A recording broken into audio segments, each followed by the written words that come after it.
Hello traders எல்லாருக்கும் வணக்கம். இன்னைக்கு வந்து ரொம்ப ஒரு டிஃபரெண்டான வீடியோ வந்து பார்க்க போறோங்க. இது வந்து ட்ரேடிங் ரிலேட்டடே கிடையாது, ஆனால் இது ஒரு கைண்ட் ஆஃப் அவேர்னஸ் வீடியோ தான். ஒரு சின்ன சம்பவம் வந்து ஆயிருந்துச்சு. ஸோ அதை வந்து உங்க எல்லாருக்கிட்டையும் ஷேர் பண்ணணும் அப்படின்னு ஃபீல் ஆச்சு. அதனால தாங்க இந்த வீடியோ வந்து பண்றேன். ஃபர்ஸ்ட் எல்லாருக்குமே ஒரு பெரிய தேங்க்ஸ் வந்து சொல்லிக்கிறேன். நிறைய பேர் வந்து என்கொயர் பண்ணியிருந்தாங்க, டே உயிரோட தான் இருக்கியா செத்துட்டியா அப்படிங்கிற மாதிரி நிறைய பேர் வந்து கேட்டிருந்தாங்க. ஏன்னா ரொம்ப நாள் வந்து வீடியோவே போடல. ஆல்ரெடி ஒரு வீடியோவில் சொல்லியிருந்தேன், மை ட்ரேடிங் ஜர்னி அப்டேட் அப்படின்னு ஒரு வீடியோ வந்து போட்டிருந்தேன். அந்த வீடியோலேயே மென்ஷன் பண்ணியிருந்தேன். கொஞ்ச நாள் வந்து கேப் விட்டுட்டு அதுக்கப்புறம் திருப்பி வந்து ஸ்டார்ட் பண்றேன் அப்படின்னு. அதாங்க நான் 1 வீக் வந்து ட்ரிப் போயிருந்தேன். ஸோ அதுக்கப்புறம் கொஞ்சம் உடம்பு முடியாமல் இருந்துச்சு. அதனால தாங்க ஒரு 2 வீக்ஸாக நான் வந்து எந்த வீடியோஸும் போடவே இல்லை. இப்போ தாங்க உடம்பு வந்து லைட்டாக தேறி இருக்கு. இனிமேல் நம்ம முடிஞ்ச அளவுக்கு ரெகுலராக பழையபடி வீடியோஸ் வந்து போட ஸ்டார்ட் பண்ணுறேன்.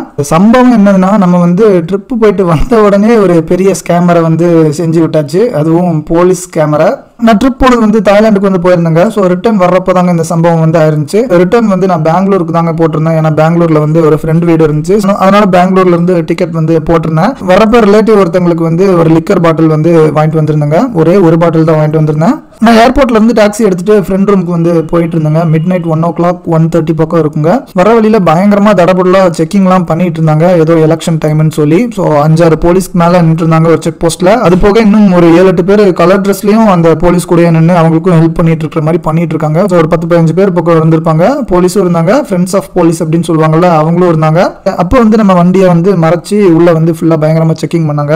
ஃபர்ஸ்ட் ஏதோ காசுக்காக தான் செக் பண்றாங்க அப்படிங்கிற மாதிரி நினைச்சிருந்தேன். ஏன்னா யூஸ்வலி எலெக்ஷன் டைம்ல அதுதான் பண்ணுவாங்க.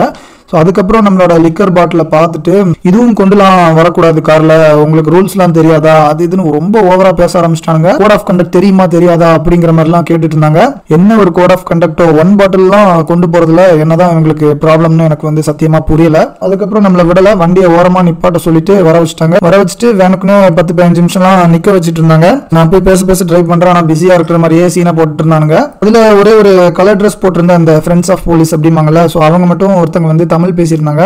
ஸோ மற்ற யாருக்கும் தமிழும் தெரியல, நம்மளுக்கு ஹிந்தியும் தெரியாது. இங்கிலீஷ்ல தான் ஏதோ சொல்ல ட்ரை பண்ணிட்டு இருந்தேன். அவங்களுக்குலாம் இங்கிலீஷும் சரியா புரியல. இந்த ஒருத்தர் தான் தமிழ்ல பேசிட்டு, சரி நில்லுங்க நான் பேசி பார்க்குறேன் அப்படிங்கிற மாதிரி ஏதோ நம்மளுக்கு ஹெல்ப் பண்ற மாதிரி அப்படியே பேசிட்டு அங்க இங்கேயும் நடந்துகிட்டு கடைசி என்கிட்ட வந்து, இது வந்து ரொம்ப பயங்கரமான இஷ்யூ, நீ பண்ணது வந்து மிகப்பெரிய ஒரு தவறு, இதுக்கு வந்து கண்டிப்பா ரொம்ப பெரிய தண்டனை வந்து இருக்கும், கோர்ட்டுக்குலாம் உன்னை கூட்டிட்டு போகிற மாதிரி இருக்கும், இந்த வண்டியும் சீஸ் பண்ணணும் அப்படி இப்படிங்கிற மாதிரி என்னெல்லாமோ சொல்லிட்டு இருந்தாங்க. எனக்கு வந்து ஆல்ரெடி ரொம்ப மண்டை காஞ்சிருந்துச்சுங்க. ஸோ மார்னிங் வந்து 10 மணிக்கு சாப்பிட்டுருந்தேன். ஸோ அதுக்கப்புறம் நைட்டு 1 மணி ஆயிடுச்சு. ஸோ 12-13 மணி நேரத்துக்கு மேல லிட்ரலி ஒரு சொட்டு தண்ணியும் குடிக்கல, வேற எதுவுமே வயிற்றுலையும் போலங்க. ஸோ தூங்கவும் இல்லை, பயங்கர எக்ஸ்ட்ரீம்லி டயர்டா இருந்துச்சு. அது போக கோல்டு காஃப்லாம் உடம்பு முடியாம இருந்துச்சு. இந்த மாதிரி ஒரு சிச்சுவேஷன்ல இவனுங்க வேற வச்சு செஞ்சுட்டு இருந்தானுங்க. எனக்கு உண்மையில இப்படி ஒரு ரூல் இருக்கா என்னன்னே தெரியல. இதை பத்தி கூட யோசிக்கவே முடியல. மைண்ட்ல ரொம்ப பிளாங்கா இருந்துச்சு. அவங்க கிட்ட சொன்னேன், ஸோ காசு தான் பயங்கரமா பல்காலாம் கொண்டு போக கூடாது, அப்படியே சரக்கும் நிறைய பாட்டில் கொண்டு போனா ஓகே மேபி ப்ராப்ளமா இருக்கலாம், நான் ஒரே ஒரு பாட்டில் தானே கொண்டு போனேன், இதுல என்ன பிரச்சனை அப்படிங்கிற மாதிரி கேட்டேன். ஸோ அவங்க வந்து இல்லை இதுதான் ரூலு, அதெல்லாம் கொண்டே போகக்கூடாது அப்படிங்கிற மாதிரி சொல்லிட்டே இருந்தாங்க. ஸோ நான் வந்து யோசிச்சு பார்த்தேன். ஸோ பெங்களூர் ஊரே நைட்டு ஃபுல்லாக சரக்கு தான் அடிச்சிட்டு இருக்கோம். ஸோ அதுவும் சாட்டர்டே நைட்டுங்க இன்னைக்கு. ஸோ அதெல்லாம் சொல்லவே தேவையில்லை. ஸோ வீட்டுக்கு சரக்கு வாங்கிட்டு போகிறவன், வண்டியில் போகிறவன் வேற எப்படி போவான்? ஸோ இதெல்லாம் என்ன ரூலு, சரக்கு வாங்கிட்டு காரில் கொண்டு போகக்கூடாதுங்கிற மாதிரி சொல்கிறாங்களே, இப்படிலாம் இருக்க சான்ஸே இல்லை அப்படிங்கிற மாதிரி யோசிச்சுட்டு இருந்தேன். அதுக்கப்புறம் இன்னும் கொஞ்சம் டைம் வேஸ்ட் பண்ணிட்டு மெதுவாக என்கிட்ட வந்து கோர்ட்டுக்கு போனால் 15,000-20,000 பக்கம் ஃபைன் ஆகும். ஸோ இப்போ நீ எவ்வளோ கொடுக்குற, ஒரு 10,000 கொடுக்கணும் நீங்கள், அப்போ தான் உன்னை விடுவேன் அப்படிங்கிற மாதிரி சொன்னாங்க. ஸோ எனக்கு வந்து அந்த டைமில் ₹1 கூட கொடுக்குற ஐடியாலே இல்லைங்க. ஸோ எனக்கு வந்து இந்த பாட்டிலே தேவையில்லை, நீங்களே வச்சுக்கோங்க, பாட்டிலே 3,000-4,000 தான், நீங்கள் 10,000 கேட்குறீங்க, எனக்கு தேவையில்லை, பாட்டிலை வச்சுக்கோங்க அப்படின்னே சொல்லிட்டேன். அதுக்கும் அவன் வந்து இல்லை பாட்டிலை வந்து சீஸ் பண்ணணும்னா உன்னோட காரையும் சீஸ் பண்ணணும், அதுதான் ரூலு அப்படி இப்படிங்கிற மாதிரி உளறிட்டு இருந்தான்.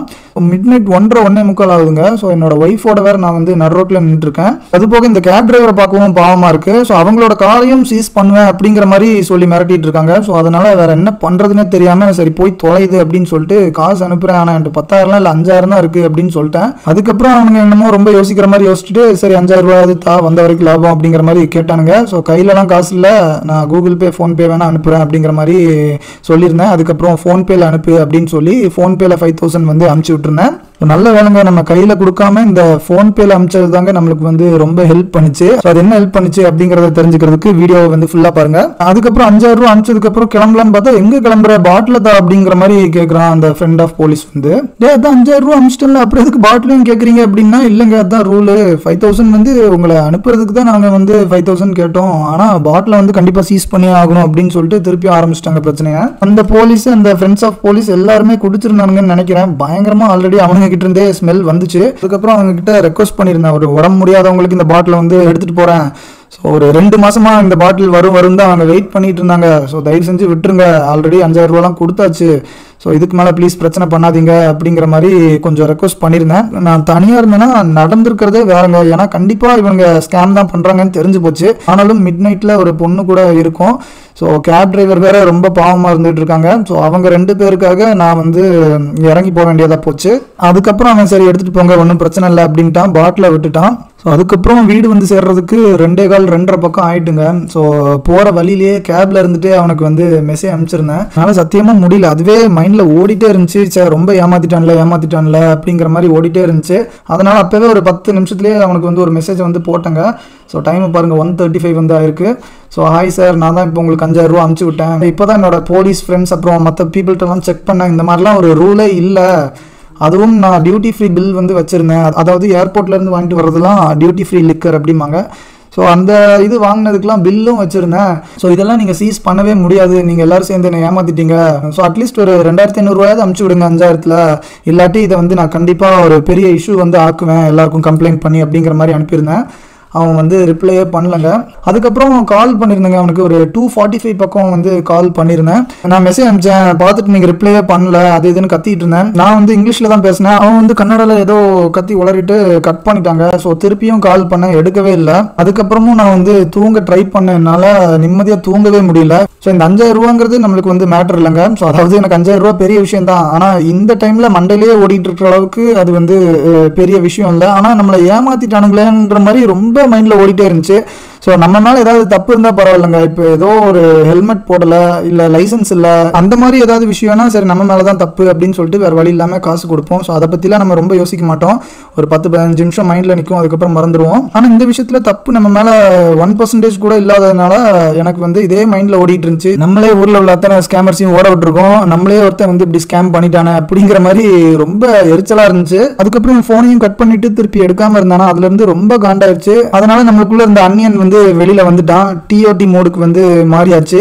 என்னையே நீ செஞ்சு விடுறியா, இருக்குடா உனக்கு அப்படின்னு சொல்லி சும்மா ஒரு ட்ரை வந்து கொடுத்து பார்த்தேன். ஸோ அவனுக்கு அனுப்பிச்ச அந்த டிரான்சாக்ஷன் டீடைல்ஸோட ஸ்கிரீன்ஷாட் வந்து அனுப்பிச்சு விட்டு கண்டிப்பாக நாளைக்கு வந்து எலக்ட்ரானிக் சிட்டி போலீஸ் ஸ்டேஷனில் வந்து கம்ப்ளைண்ட் கொடுப்பேன், நாளைக்கு மார்னிங் வந்து அங்கே வந்து சேர்ந்துரு, யூ சீட்டர் அப்படின்லாம் அனுப்பிச்சிருந்தேன். அதுக்கப்புறமும் கொஞ்சம் ஓவராகவே பேசிட்டேன். அவன் கால் கட் பண்ணிட்டு எடுக்காமல் இருந்ததுனால you don't even have the guts to handle the situation, coward, get lost beggar அப்படிங்கிற மாதிரிலாம் திட்டேன். ஸோ பயந்துட்டு இருக்கிய கோலை, பிச்சைக்கார நாயை போய் தொலை அப்படிங்கிற மாதிரிலாம் நான் வந்து திட்டேன். ஸோ அமிச்சதுக்கப்புறம் லைட்டாக டர் இருந்தா இருந்துச்சு, என்னடா போலீஸ்காரனே எப்படிலாம் திட்டேன் அப்படிங்கிற மாதிரி. ஆனாலும் இது வந்து ஒரு பெரிய இஷ்யூ ஆனா அது எப்படி ஹேண்டில் பண்ணணும் அப்படிங்கிறதுலாம் மைண்டில் யோசிச்சு வச்சுட்டு தாங்க இப்படி வந்து அமிச்சேன். சரி என்ன நடந்தாலும் பார்த்து அப்படின்னு. அவனோட வாட்ஸ்அப்ல அவனோட பிக்சர் வந்து இல்லைங்க, ஏதோ ஒரு சாமி போட்டோ மாதிரி என்னமோ வச்சிருந்தான். ஆனா போன்பேல ஒரு ப்ரொஃபைல் பிக் வந்து இருந்துச்சுங்க. ஸோ அதை வந்து ஸ்கிரீன்ஷாட் எடுத்து அவனுக்கு வந்து அனுப்பிச்சு விட்டேன். இந்த போட்டோ வந்து நாளைக்கு நியூஸ்ல வரும், be ready to face the consequences joker அப்படின்னு அனுப்பிச்சு விட்டேன். இவனை திட்டினதுக்கு அப்புறம் தாங்க மைண்ட்ல உள்ள ஃப்ரஸ்ட்ரேஷன்லாம் கொஞ்சம் ரிலீஸ் ஆன மாதிரி இருந்துச்சு. அதுக்கப்புறம் தான் கொஞ்சம் நிம்மதியாக தூங்கினேன். ஸோ காசு போனாலும் பரவாயில்ல, இவ்வளோ தைரியமே அவனை திட்டியாச்சு அதுவே போதும் அப்படிங்கிற மாதிரி நினச்சிட்டு நான் தூங்கிட்டேன். அதுக்கப்புறம் மார்னிங் எஞ்சி பார்த்தேன்னா அடுத்த 20 நிமிஷத்துலேயே அவன் வந்து காசு அனுப்பிச்சு விட்டுருக்கான், நைட்டோட நைட்டா. நான் 3:21 வந்து நைட் மெசேஜ் அனுப்பிச்சிருக்கேன், அவன் வந்து 3:44 அந்த காசை வந்து ரிட்டர்ன் அனுப்பியிருக்கான் பாருங்க. கரண்ட் போய் காசை ரிட்டர்ன் அனுப்பிச்சிட்டு என்ன அனுப்பிச்சிருக்கான்னு பாருங்க, I sent you back your amount, why you are sent to me amount. இல்ல புரியல. தலைவர் என்ன சொல்ல ட்ரை பண்றாருன்னா, நான் காசு அனுப்பிச்சிட்டேன், எனக்கு எதுக்கு நீ காசு அனுப்பிச்சு விட்டுருக்க அப்படிங்கிற மாதிரி கேட்டிருக்கான்.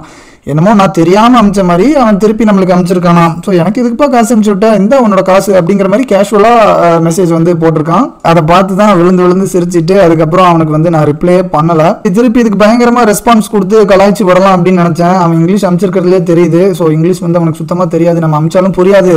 சரி இவன் எதுக்கு போட்டு பாராப்படுத்திட்டு அதான் காசை வந்து அனுப்பிச்சு விட்டானே, அவன் எதுவும் கலாய்க்கலாம் வேண்டாம் அப்படின்னு நான் வந்து விட்டுட்டேன். ஒரு வகையில பார்க்க போனா ரொம்ப கெத்தா தான் இருந்துச்சு. போலீஸ் கையிலலாம் கொடுத்த காசு வந்து ரிட்டர்ன் வாங்கவே முடியாது, உங்களுக்கே தெரியும். ஸோ நம்ம வந்து கெத்தாக வாங்கியாச்சு, அதுவும் நம்ம ஸ்டேட்டில் இல்லாமல் இன்னொரு ஸ்டேட்டில். ஸோ அவங்களாம் தமிழ்நாட்டுனாலே ரொம்ப கேவலமாக பார்க்குறானுங்க. ஸோ அவன்கிட்டலாம் வரவே வராதுன்னு நினச்சேன். ஆனால் மார்னிங் வந்து எந்திச்சு பார்க்கும்போது ரிட்டர்ன் வந்துருந்துச்சு. அவ்வளோ பயந்துட்டான் நம்ம அனுப்பிச்ச மெசேஜுக்கு. அதுவும் நான் வந்து அவனை பிச்சைக்காரன் நாயங்கிற அளவுக்கு திட்டியிருக்கேன். ஆனாலும் அவன் வந்து பயந்து நம்மளுக்கு வந்து காசு போட்டிருக்கானா நீங்கள் வந்து நினச்சி பாருங்கள். தப்பு வந்து நம்ம மேலே இல்லைன்னா நம்ம வந்து தைரியமாக ஹேண்டில் பண்ணணுங்க எந்த சுச்சுவேஷனாக இருந்தாலும். ஸோ அதுக்குன்னு நான் திட்டின மாதிரி நீங்கள் திட்டுங்கன்னு சொல்லலை. ஸோ நான் வந்து ரொம்ப கோவப்பட்டுருவேன், எங்கேயுமே யோசிக்காமல் இந்த மாதிரிலாம் பேசிடுவேன். ஸோ இந்த மாதிரி இருக்கிறது வந்து தப்பு. ஆனால் நீங்கள் வந்து பயப்படாமல் ஒரு சுச்சுவேஷன் வந்து ஹேண்டில் பண்ணணுங்க, அதாங்க சொல்கிறேன். ஸோ இந்த மாதிரி சம்மந்தமே இல்லாமல் போலீஸ் ஏதாவது வந்து சொல்லி நம்மக்கிட்ட காசு வாங்க ட்ரை பண்ணனா நீங்கள் முடிஞ்ச அளவுக்கு அதெல்லாம் வீடியோ எடுத்துருங்க. ஸோ வீடியோ எடுக்க முடியலனாலும் நீங்கள் வந்து பொறுமையாக கூகுளில் வந்து ரிசர்ச் பண்ணி பாருங்கள், இல்லை தெரிஞ்சவங்க யாருக்காவது ஃபோன் பண்ணி பேசி பாருங்கள். ஸோ இந்த மாதிரி போலீஸ் பிடிச்சிட்டாங்க, இதுக்கெல்லாம் பிடிக்கலாமா, ரூல்ஸ் இருக்கா இல்லையா இப்படிங்கிற மாதிரிலாம் நீங்கள் வந்து கொஞ்சம் டீட்டெயில்டாக தெரிஞ்சுக்கிட்டு அதுக்கப்புறம் நீங்கள் அதுக்கேற்ற மாதிரி முடிவு வந்து எடுக்கலாம். இல்லை அந்த மாதிரி யார்கிட்ட பேசுறதுன்னு தெரில அப்படின்னு நீங்கள் ஃபீல் பண்ணிங்கனாலும் நீங்கள் வந்து பயப்படாதீங்க. ஸோ இந்த நம்பருக்கு வந்து நீங்கள் கால் பண்ணலாம். போலீஸ் மீது ஊழல் புகார் அப்படிங்கிற மாதிரி போட்டு ஒரு நம்பரே இருக்குது. இது வந்து எங்கேயோ ட்விட்டரில் வந்து பார்த்தாங்க மார்னிங் வந்து. ஸோ அதுக்கப்புறம் அதை வந்து சேவ் பண்ணி வச்சேன், இந்த வீடியோவில் வந்து அட்டாச் பண்ணலாம் அப்படின்னு. ஸோ இங்கே டிஃப்ரெண்ட்டாக என்னெல்லாமோ ஹெல்ப்புக்கு வந்து நம்பர்ஸ் இருக்குது. ஸோ இதில் வந்து 6th பாருங்கள், போலீஸ் மேலே கேஸ் வந்து போடலாம் அவங்க வந்து ஸ்கேம் பண்ணாங்கன்னா. ஸோ இந்த விஷயத்துக்குன்னு மட்டும் இல்லைங்க, பொதுவாகவே எந்த விஷயத்துக்கு போலீஸ் பிடிச்சாலும் நான் வந்து சொல்கிறேன், நீங்கள் பயப்படாமல் நீங்கள் வந்து ஹேண்டில் பண்ண பாருங்கள். ஸோ நம்ம வந்து பயந்தாலே நம்மளை வந்து எப்படி எவ்வளோ காசு வாங்கணும் அப்படின்னு தான் நினப்பானுங்க. நான் நேரில் அவங்கக்கிட்ட கொஞ்சம் பயந்த மாதிரி தான் பேசிகிட்டு இருந்தேன், ஏன்னா நம்மளுக்கு லாங்குவேஜும் ப்ராப்ளமாக இருக்குது.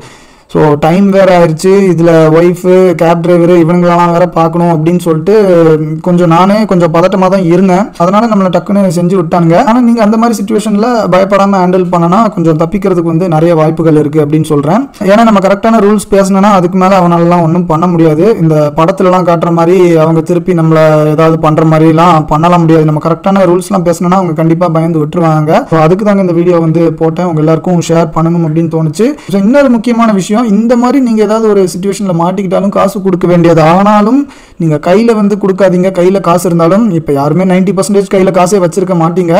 ஸோ ஒருவேளை கையில் தப்பி தவறி காசு இருந்தாலும் கையில் இல்லை அப்படின்னு சொல்லிட்டு நீங்கள் வந்து ஃபோன்பேலையோ கூகுள் பேலையோ அனுப்புங்க. நம்ம இன்னைக்கு கையில் கொடுத்துருந்தோன்னா இந்த காசு வந்து வந்திருக்காது. இந்த மாதிரி ஃபோன்பேல அனுப்பிச்சதுனால தாங்க ஒரு ப்ரூஃப் மாதிரி இருக்கு. ஸோ அதை அனுப்பிச்சு மிரட்டி அவனை வந்து செஞ்சாச்சு. ஸோ நம்ம சப்ஸ்கிரைபர்ஸ் வந்து பெங்களூரில் யாராவது இருந்தீங்கன்னா ஸோ உங்களோட எக்ஸ்பீரியன்ஸ் வந்து என்னன்னு சொல்லுங்க. அங்கே உள்ள போலீஸ் வந்து உங்களெல்லாம் எப்படி ட்ரீட் பண்ணுறாங்கன்னு. ஏன்னா என்னோட ஃப்ரெண்ட்ஸ் வந்து 2-3 பேர் வந்து சொன்னாங்க, நிறைய விஷயங்கள் வந்து சொன்னாங்க. தமிழ்நாடு பீப்புளை வந்து எந்த மாதிரி ட்ரீட் பண்ணுறாங்க பெங்களூர் போலீஸ்லாம் அப்படிங்கிற மாதிரி நான் வந்து கேள்விப்பட்டிருக்கேன். ஸோ அதனால தான் நீங்கள் யாராவது பெங்களூர்லேருந்து இந்த வீடியோவை வந்து பார்த்துட்டு இருந்தீங்கன்னா உங்களோட கருத்துக்களை வந்து நீங்கள் கமெண்ட் செக்ஷனில் கமெண்ட் பண்ணுங்கள். ஸோ இந்த மாதிரி ட்ரேடிங் ரிலேட்டட் இல்லாத டாபிக் வந்து இன்னொரு வீடியோவும் போடணும்னு ரொம்ப நாளாக யோசிச்சுட்டு இருந்தேன். நான் போட டைம் இல்லாமல் இருக்குங்க. ஸோ நிறைய பேர் வந்து நம்ம நீயான போன எபிசோட் பற்றி பேச சொல்லியிருந்தாங்க. ஸோ அதை பற்றி பேசுகிற அளவுக்குலாம் பெருசாக எதுவும் இல்லைங்க. ஆனாலும் ஒரு சின்ன அவேர்னஸ் வீடியோ வந்து கொடுக்கணும், அதை பற்றியும் நானும் யோசிச்சிருந்தேன். ஸோ அதை வந்து நான் கூடிய சீக்கிரம் போட ட்ரை பண்ணுறேங்க. இன்னொரு நல்ல வீடியோவில் சந்திக்கலாம். நன்றி.